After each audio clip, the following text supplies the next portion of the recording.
Nous allons célébrer cette Eucharistie aux intentions suivantes. Messe pour le repos des âmes de tous les défunts, aux intentions des malades, des prisonniers et pour un fructueux temps de carême pour tous les chrétiens, demandé par les amis des âmes du purgatoire. Messe pour participer au sacrifice de Jésus sur la croix pour le pardon des péchés et implorer la miséricorde de Dieu sur les membres de la famille Kouba, les familles alliées et pour le Bénin en général. Messe également contre tous les esprits de maladie qui rôdent dans le monde et pour demander l'intercession de la Vierge Marie. Nous allons prier également pour les intentions de tout un chacun de nous, pour le monde qui est en proie à la pandémie du coronavirus. Que le Seigneur nous accorde la santé et la paix. Pitié, mon Dieu, tout le jour on m'attaque, on me harcèle, mais je compte sur toi. Au nom du Père et du Fils et du Saint-Esprit, Amen. le Seigneur soit avec vous. Et avec votre esprit. Préparons-nous à la célébration de cette Eucharistie en reconnaissant que nous sommes pécheurs. Je confesse à Dieu Tout-Puissant. Je Je reconnais reconnais devant devant mes mes frères frères que que j'ai j'ai péché péché en pensée, en parole, par action et par omission. Oui, j'ai vraiment péché. C'est pourquoi je supplie la Vierge Marie, les anges et tous les saints, et vous aussi mes frères, de prier pour moi le Seigneur notre Dieu. Que Dieu Tout-Puissant nous fasse miséricorde, qu'il nous pardonne nos péchés et nous conduise à la vie éternelle. Amen. Seigneur, prends pitié. Seigneur, prends pitié. Ô Christ, prends pitié. Ô Christ, prends pitié. Seigneur, prends pitié. Seigneur, prends pitié. Prions. Dieu qui nous comble de bénédictions par la richesse infinie de ta grâce, fais-nous quitter ce qui ne peut que vieillir. Fais-nous entrer dans ce qui est nouveau, et nous serons préparés à la gloire du royaume. Par Jésus-Christ, ton Fils unique, notre Seigneur et notre Dieu, qui vit et règne avec toi dans l'unité du Saint-Esprit, Dieu pour les siècles des siècles. Amen.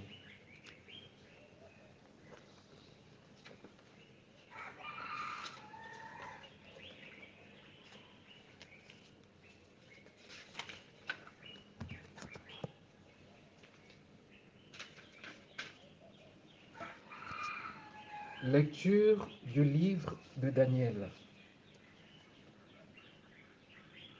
En ces jours-là, il y avait un habitant de Babylone qui se nommait Joachim. Il avait épousé une femme nommée Suzanne, fille d'Elchias. Elle était très belle et craignait le Seigneur.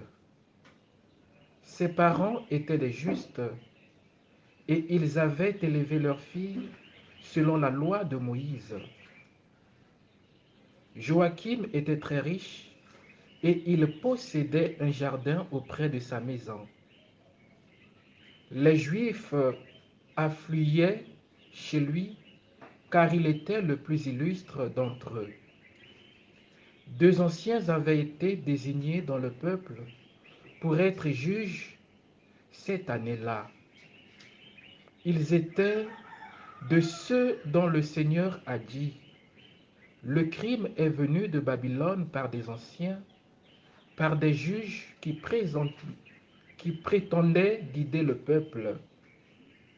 Ils fréquentaient la maison de Joachim et tous ceux qui avaient des procès venaient les trouver. Lorsque le peuple s'était retiré vers midi, Suzanne entrait dans le jardin de son mari et s'y promenait. Les deux anciens la voyaient chaque jour entrer et se promener, et ils se mirent à la désirer. Ils pervertirent leurs pensées, ils détournèrent leurs yeux pour ne plus regarder vers le ciel et ne plus se rappeler ses justes décrets. Ils guettaient le jour favorable lorsque Suzanne entra, comme la veille et l'avant-veille, accompagnée seulement de deux jeunes filles. Il faisait très chaud et elle eut envie de prendre un bain dans le jardin. Il n'y avait personne en dehors des deux anciens qui s'étaient cachés et qui les pillaient. Suzanne dit aux jeunes filles: Apportez-moi de quoi me parfumer pour me laver, puis fermez les portes du jardin pour que je puisse prendre mon bain. Dès que les jeunes filles furent sorties, les deux anciens surgirent, coururent vers Suzanne et lui dirent: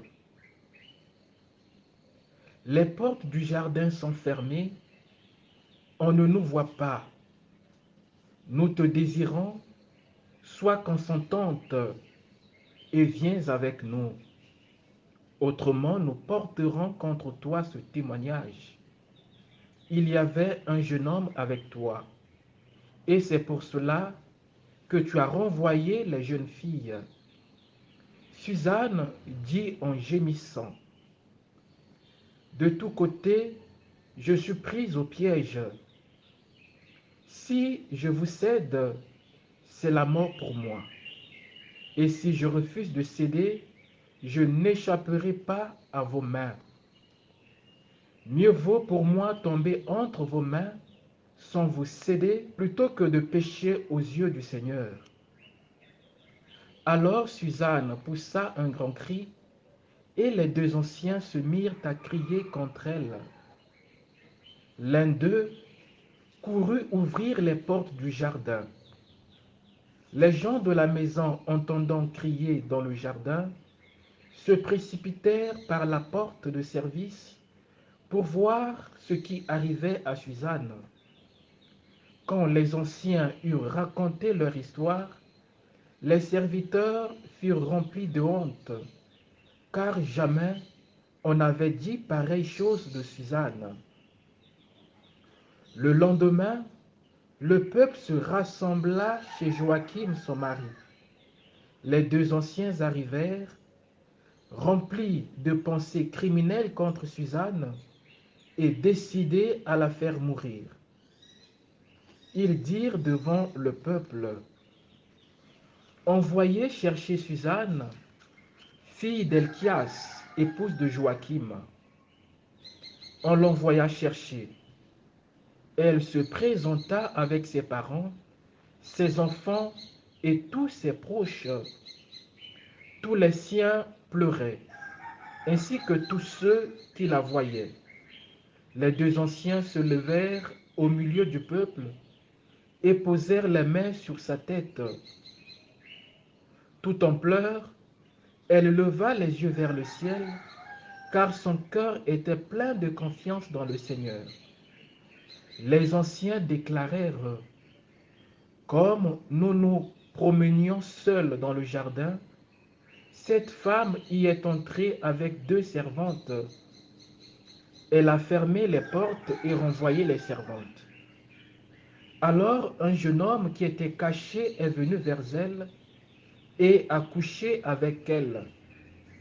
Nous étions dans un coin du jardin, nous avons vu le crime et nous avons couru vers eux. Nous les avons vus s'unir, mais nous n'avons pas pu nous emparer du jeune homme, car il était plus fort que nous. Il a ouvert la porte et il s'est échappé. Mais elle, nous l'avons saisi et nous lui avons demandé qui était ce jeune homme. Elle n'a pas voulu nous le dire. De tout cela, nous sommes témoins. L'assemblée les crut, car c'étaient des anciens du peuple et des juges, et Suzanne fut condamnée à mort. Alors elle cria d'une voix forte: Dieu éternel, toi qui pénètres les secrets, toi qui connais toutes choses avant qu'elles n'arrivent, tu sais qu'ils ont porté contre moi un faux témoignage. Voici que je vais mourir sans avoir rien fait de tout ce que leur méchanceté a imaginé contre moi. Le Seigneur entendit sa voix. Comme on la conduisait à la mort, Dieu éveilla l'esprit de sainteté chez un tout jeune garçon nommé Daniel, qui se mit à crier d'une voix forte: Je suis innocent de la mort de cette femme. Tout le peuple se tourna vers lui et on lui demanda, que signifie cette parole que tu as prononcée? Alors, debout au milieu du peuple, il leur dit, Fils d'Israël, vous êtes donc fous, sans interrogatoire, sans recherche de la vérité, vous avez condamné une fille d'Israël. Revenez au tribunal, car ces gens-là ont porté contre elle un faux témoignage. Tout le peuple revint donc en hâte, et le collège des anciens dit à Daniel, Viens siéger au milieu de nous et donne-nous des explications, car Dieu a déjà fait de toi un ancien. Et Daniel leur dit, séparez-les bien, séparez-les bien l'un de l'autre, je vais les interroger. Quand les eut séparés, Daniel appela le premier et lui dit, Toi qui as vieilli dans le mal, tu portes maintenant le poids des péchés que tu as commis autrefois en jugeant injustement. Tu condamnais les innocents et tu acquittais les coupables, alors que le Seigneur a dit, tu ne feras pas mourir l'innocent et le juste. Eh bien, si réellement tu as vu cette femme, dis-nous sous quel arbre tu les as vus se donner l'un à l'autre. Il répondit, sous un sycomore. Daniel dit, voilà justement un mensonge qui te condamne. L'ange de Dieu a reçu un ordre de Dieu et il va te mettre à mort. Daniel le renvoya, fit amener l'autre et lui dit, tu es de la race de Canaan et non de Juda. La beauté t'a dévoyé et le désir a perverti ton cœur. C'est ainsi que vous traitiez les filles d'Israël et par crainte, elles se donnaient à vous. Mais une fille de Juda n'a pu consentir à votre crime. Dis-moi donc, sous quel arbre tu les as vus se donner l'un à l'autre? Il répondit, sous un châtaignier. Daniel lui dit, toi aussi, voilà justement un mensonge qui te condamne. L'ange de Dieu attend, l'épée à la main pour te châtier et vous faire exterminer. Alors toute l'assemblée poussa une grande clameur et bénit Dieu qui sauve ceux qui espèrent en lui. Puis elle se retourna contre les deux anciens que Daniel avait convaincus de faux témoignages par leur propre bouche. Conformément à la loi de Moïse, on leur fit subir la peine que leur méchanceté avait imaginée contre leur prochain. On les mit à mort. En ce jour-là, une vie innocente fut épargnée. Parole du Seigneur. Nous rendons grâce à Dieu.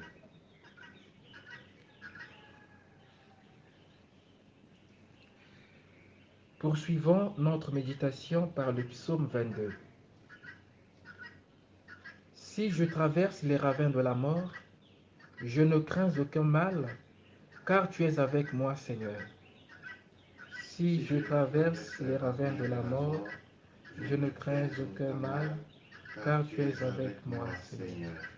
Le Seigneur est mon berger, je ne manque de rien.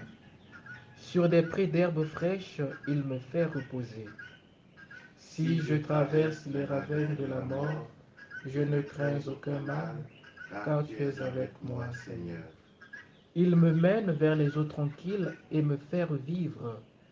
Il me conduit par le juste chemin pour l'honneur de son nom. Si je traverse les ravins de la mort, je ne crains aucun mal, car tu es avec moi, Seigneur. Si je traverse les ravins de la mort, je ne crains aucun mal, car tu es avec moi. Ton bâton me guide et me rassure. Si je traverse les ravins de la mort, je ne crains aucun mal, car tu es avec moi, Seigneur. Tu prépares la table pour moi devant mes ennemis. Tu répands le parfum sur ma tête. Ma coupe est débordante. Si je traverse les ravins de la mort, je ne crains aucun mal, car tu es avec moi, Seigneur. Grâce et bonheur m'accompagnent tous les jours de ma vie. J'habiterai la maison du Seigneur pour la durée de mes jours. Si je traverse les ravins de la mort, je ne crains aucun mal, car tu es avec moi, Seigneur.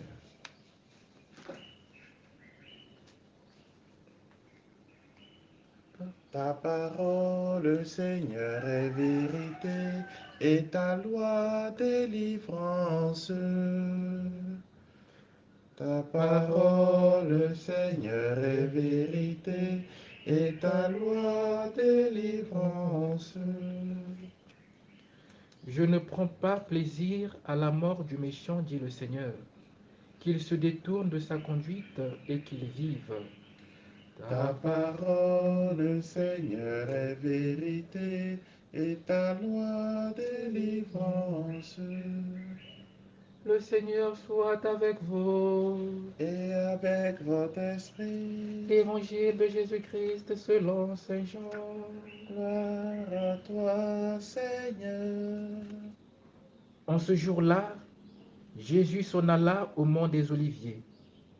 Dès l'aurore, il retourna au temple. Comme tout le peuple venait à lui, il s'assit et se mit à enseigner.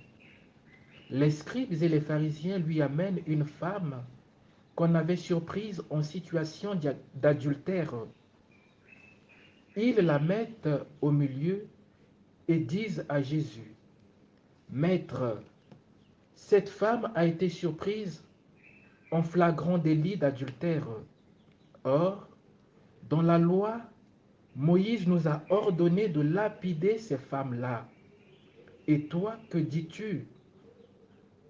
Il parlait ainsi pour le mettre à l'épreuve, afin de pouvoir l'accuser. Mais Jésus s'était baissé et du doigt, il écrivait sur la terre. Comme on persistait à l'interroger, il se redressa et leur dit, Celui d'entre vous qui est sans péché, qu'il soit le premier à jeter une pierre. Il se baissa de nouveau et il écrivait sur la terre. Eux, après avoir entendu cela, s'en allaient un par un, en commençant par les plus âgés. Jésus resta seul avec la femme, toujours là au milieu. Il se redressa et lui demanda, Femme, où sont-ils donc? Personne ne t'a condamné? Elle répondit, Personne, Seigneur. Et Jésus lui dit, Moi non plus, je ne te condamne pas. Va et désormais ne pêche plus. Acclamons la parole de Dieu. Louange à toi, Seigneur Jésus. Chers frères et sœurs en Christ, les deux textes de ce jour nous mettent en présence de deux femmes, toutes différentes l'une de l'autre. Dans la première lecture, nous voyons Suzanne, une femme vertueuse, accusée à tort, condamnée à mort à tort et sauvée par le Seigneur à travers le prophète Daniel. Dans l'Évangile, nous voyons cette femme surprise en flagrant délit d'adultère, condamnée à mort à raison, mais sauvée par Jésus. Jésus qui ne vient pas nous condamner, mais qui nous pardonne nos péchés et veut que désormais nous sortions de l'emprise du péché. Cela nous rappelle un peu la deuxième lecture d'hier qui nous demandait de vivre plutôt sous l'emprise de l'esprit et non sous l'emprise de la chair. Parce que les fruits de l'esprit, eh bien, sont merveilleux. Pendant ce temps, les fruits de la chair nous tirent, nous entraînent à la dérive. Alors nous voyons deux destins diamétralement opposés, mais nous découvrons la bonté de Dieu, la miséricorde de Dieu, l'amour de Dieu. En un premier temps, je crois que l'attitude de ces vieillards-là ne nous est pas étrangère. Je crois que chacun de nous est interpellé, que la jalousie, que l'envie, que les désirs mauvais de la chair ne prennent pas le dessus sur nous pour nous pousser à entrer hein, dans une logique qui ne nous fera que du tort, qui ne fera que nous détruire. Ces vieillards, malgré leur âge, se sont laissés emporter par les désirs humains charnels parce qu'ils admiraient la beauté de Suzanne et ils ont voulu la tirer dans la débauche. Elle a résisté et pour avoir résisté, eh bien, elle est condamnée à tort, à mort. Mais le Seigneur, qui sait toujours rendre justice, tôt ou tard, a su lui faire justice. Et nous allons voir que la prière de Suzanne est une prière qui sort de son cœur, qui vient du plus profond de son âme. C'est de cette prière que le Seigneur a besoin de notre part. Non pas des prières miraculeuses que nous demandons souvent, des prières efficaces, mais des prières qui viennent du plus profond de notre cœur, qui expriment notre détresse, qui expriment notre besoin de Dieu, qui sait combler nos besoins. Alors, demandons au Seigneur d'éviter d'être de ces vieillards-là hein, et qui font du mal et qui se sont laissés emporter par les désirs de la chair. Mais comptons sur la justice de Dieu. Dans l'Évangile, nous voyons aussi cette femme qui est surprise en flagrant délit d'adultère et qui est condamnée à mort, mais sauvée par le Seigneur. Nous voyons là encore la bonté, l'amour de Dieu qui ne vient pas nous juger, nous condamner, mais qui vient nous sauver. Et tout comme je l'ai dit, le cheminement de ce temps de carême, c'est de nous conduire des ténèbres à la lumière. Nous voyons cela à travers la première lecture, nous voyons cela à travers aussi l'Évangile. Jésus est venu introduire cette femme-là dans la vérité, dans la lumière. Dieu a rétabli la vérité, la lumière autour de Suzanne. Nous allons demander au Seigneur de nous donner la grâce de toujours garder foi en lui, quelles que soient les situations difficiles que nous traverserons, que nous traversons, de savoir l'appeler dans nos prières, qui sont des cris du cœur à l'endroit du Seigneur, en ayant confiance qu'il nous exaucera tôt ou tard. Et c'est surtout cette confiance qui doit nous raffermir dans notre foi pour que nous ne quittions pas le bon chemin, mais que nous nous ancrions davantage à lui. Que ce temps de carême nous donne la grâce de vraiment nous attacher davantage au Seigneur et surtout de croire en sa justice, en sa bonté, en son amour, en son pardon.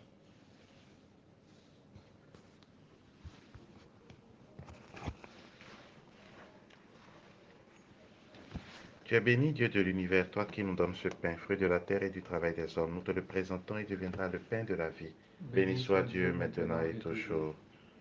Comme cette eau se mêle au vin pour le sacrement de l'Alliance, puissions-nous être unis à la divinité de celui qui a pris notre humanité.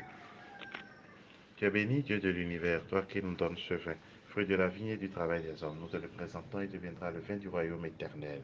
Béni soit Dieu maintenant et toujours. Humble et pauvre Seigneur, nous te supplions, accueille-nous, que notre sacrifice en ce jour trouve grâce devant toi. Lave-moi, Seigneur, de mes fautes, de mon péché, de mes fautes.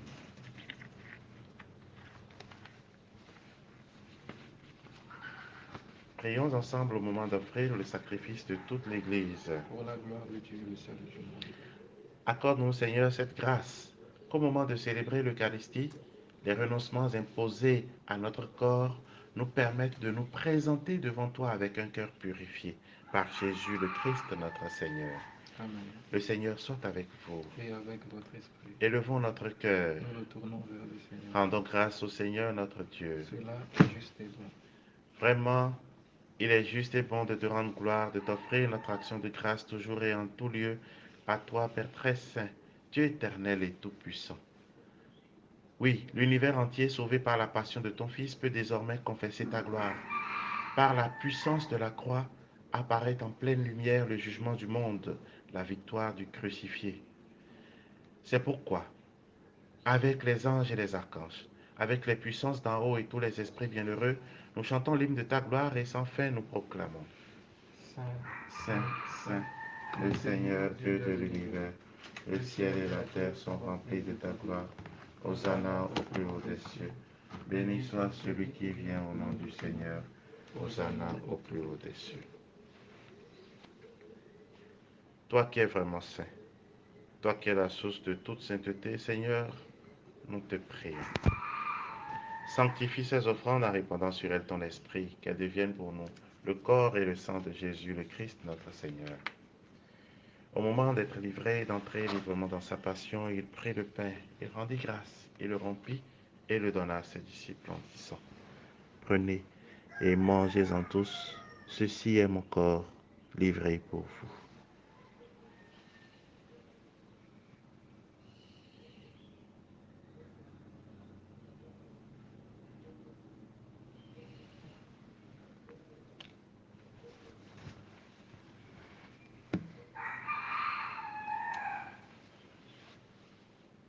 De même, à la fin du repas, il prit la coupe. De nouveau, il rendit grâce et la donna à ses disciples en disant, prenez et buvez-en tous, car ceci est la coupe de mon sang, le sang de l'alliance nouvelle et éternelle qui sera versé pour vous et pour la multitude en rémission des péchés.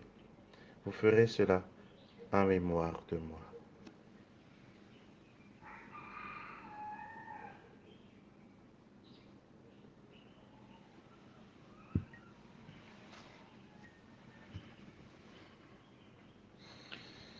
Quand nous mangeons ce pain et buvons à cette coupe, nous célébrons le mystère de la foi.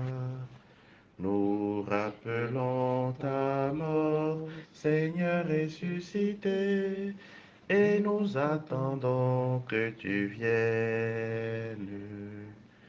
Faisant ici mémoire de la mort et de la résurrection de ton Fils, nous t'offrons, Seigneur, le pain de la vie et la coupe du salut, et nous te rendons grâce, car tu nous as choisis pour servir en ta présence. Humblement, nous te demandons qu'en ayant part au corps et au sang du Christ, nous soyons rassemblés par l'Esprit Saint en un seul corps. Souviens-toi, Seigneur, de ton Église répandue à travers le monde. Fais-la grandir dans ta charité avec le pape François, notre évêque Victor et tous ceux qui ont la charge de ton peuple. Souviens-toi aussi de nos frères et sœurs qui se sont endormis dans l'espérance de la résurrection et de tous les hommes qui ont quitté cette vie. Souviens-toi des âmes les plus délaissées du purgatoire, de toutes les victimes de cette pandémie. Reçois-les dans ta lumière auprès de toi. Sur nous tous, enfin, nous implorons ta bonté, sur tous ceux qui ont demandé cette Eucharistie. Nous tous qui sommes en union de prière, tous les fidèles de notre paroisse, tous les malades du monde entier, tous ceux qui se sont recommandés à nos prières, ceux qui ont besoin de nos prières, ceux pour qui nous avons promis de prier. Permets qu'avec la Vierge Marie, la bienheureuse Mère de Dieu, avec les apôtres et les saints de tous les temps qui ont vécu dans ton amitié, nous ayons part à la vie éternelle et que nous chantions ta louange par Jésus-Christ, ton Fils bien-aimé. Par lui, avec lui et en lui, à toi Dieu le Père Tout-Puissant, dans l'unité du Saint-Esprit, tout honneur et toute gloire pour les siècles des siècles. Amen. Comme nous l'avons appris du Sauveur et selon son commandement, nous osons dire, Notre Père, qui es aux cieux, que ton nom soit sanctifié, que ton règne vienne, que ta volonté soit faite sur la terre comme au ciel. Donne-nous aujourd'hui notre pain de ce jour. Pardonne nos offenses comme nous pardonnons aussi à ceux qui nous ont offensés. Et ne nous laisse pas entrer en tentation, mais délivre-nous du mal. Délivre-nous de tout mal, Seigneur, et donne la paix à notre temps. Par ta miséricorde, libère-nous du péché. Rassure-nous devant les épreuves, en cette vie où nous espérons le bonheur que tu promets et l'avènement de Jésus-Christ, notre Sauveur. car c'est à toi qu'appartiennent le règne, la puissance et la gloire pour les siècles des siècles. Seigneur Jésus-Christ, tu as dit à tes apôtres, je vous laisse la paix, je vous donne ma paix. Ne regarde pas nos péchés, mais la foi de ton Église. Pour que ta volonté s'accomplisse, donne-lui toujours cette paix et conduis-la vers l'unité parfaite, toi qui règnes pour les siècles des siècles. Amen. Que la paix du Seigneur soit toujours avec vous. Et avec votre esprit. Que le corps et le sang de Jésus réunis dans cette coupe nourrissent en nous la vie éternelle.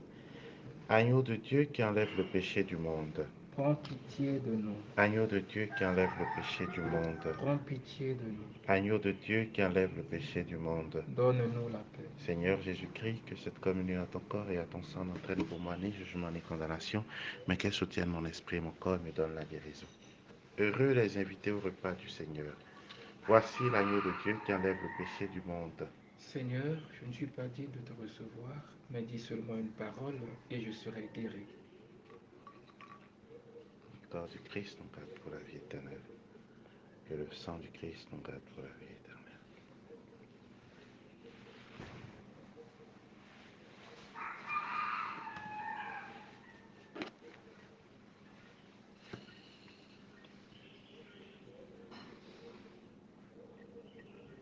Femme, dit Jésus, personne ne t'a condamné, personne, Seigneur. Moi non plus, je ne te condamne pas. Va et désormais ne pêche plus.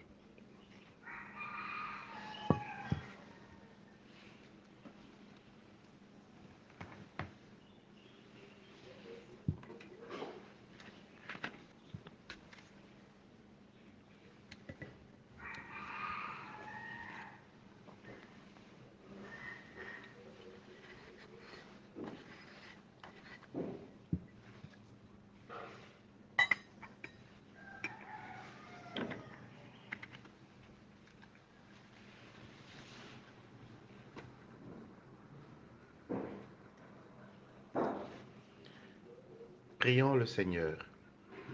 Déjà fortifiés par cette Eucharistie, nous te prions encore, Seigneur. Que ta grâce nous purifie de nos penchants mauvais et nous aide à marcher vers toi en suivant joyeusement le Christ, lui qui vit et règne avec toi maintenant et pour les siècles des siècles. Amen.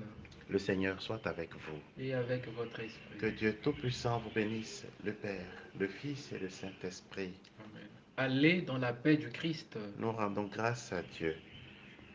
Nous allons prendre un chant à la Vierge et demander à Maman Marie de veiller sur le monde entier et d'intercéder pour toutes ces victimes de cette pandémie.